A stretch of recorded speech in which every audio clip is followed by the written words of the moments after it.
Op dinsdag 12 juli werd de expositie Praktijkonderwijs 2022 geopend, ook wel Pro-Expo 2022 genoemd. Voor corona, toen wilde ik eigenlijk al het werk laten zien aan anderen voor de leerlingen. En toen hebben we het 2 keer op school georganiseerd. En nu samen met Cultura 11 hebben we gezegd, dat moet buitenschool. We willen meer naar buiten en ook andere mensen laten zien wat ze op praktijk eigenlijk allemaal maken en wat voor mooie werken. En toen kwamen jullie Cultura Venray tegen. Ja. En die zeiden, nou, we hebben een hele mooie ruimte en ja, jullie zijn van harte welkom. Dus we hebben heel hard gewerkt dit jaar om hier allerlei werkstukken neer te zetten. Maar ook om het hier allemaal zo mooi neer te zetten. Dus we hebben sowieso werkstukken van techniek. We hebben werkstukken van handvaardigheid. Dat kan hout zijn, dat kan met metaal zijn, met karton. Maar ook heel veel van tekenen, schilderwerken, graffiti hebben we er zelfs bij staan.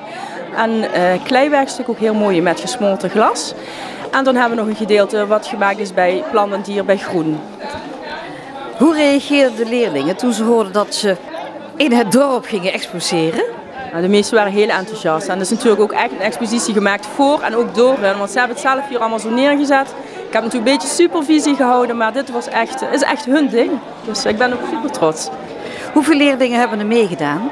Er zijn ongeveer 100 leerlingen, maar ik denk dat er iets van 50 leerlingen een werkstuk hebben gemaakt hiervoor. Of ook hebben ingediend waarvan ook een werk te zien is.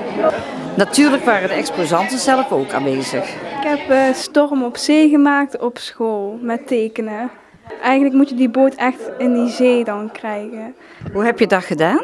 Met een Stanley mesje heb ik hier zo een gaatje, zo die golf gedaan.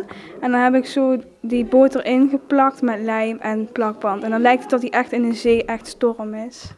Dit is een Lego set van een mannetje, een basketballer. Ik speel ook zelf een basketbal, daarom heb ik deze ook gemaakt. En hoe heb je het gemaakt? Met hout en zagen, verf. Ik heb een graffiti tekening gemaakt. Hier heb je zo'n planeet.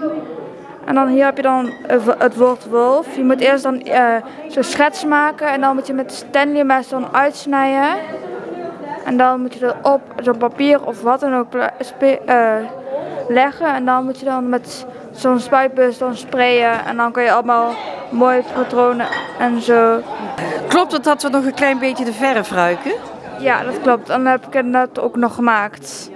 Hoe laat heb je dat gedaan? Rond 10:30 of zo, is die klaar. Dus op de dag van de opening van de tentoonstelling nog? Ja, dat klopt. De expositie is te zien tot en met 31 augustus bij Studio 11 aan de Schoolstraat 11A in Venray.